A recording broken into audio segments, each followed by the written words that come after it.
Библията е най-разпространената книга в света. Може би я имате в дома си. Нейната мъдрост може да помогне на вас и вашето семейство да имате щастлив живот днес и истинска надежда за бъдещето. Свидетелите на Йехова предлагат домашно изучаване на Библията, което ще ви помогне да извлечете голяма полза от тази книга. Няма да изучавате религиозни традиции, а само онова, което учи Библията. Курсът е безплатен и няма да плащате за Библията и учебника, които ще използвате. Сами избирате кога, къде и колко често да изучавате. Ще разглеждате библейските въпроси по теми.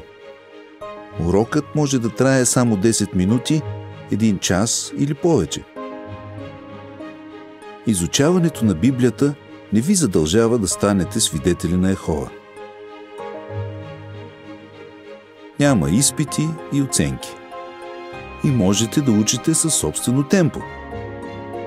Разполагаме с различни издания за изучаване и можете да изберете това, което най-ви допада.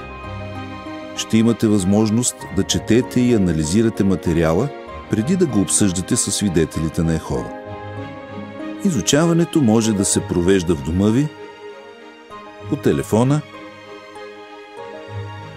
или по интернет. Ще научите как да прилагате мъдрите съвети на Библията, за да изпитвате истинска радост от живота. Попълнете заявката за библейско изучаване на този сайт и някой свидетел ще се свърже с вас, за да обсъждате Библията в удобно за вас време и място.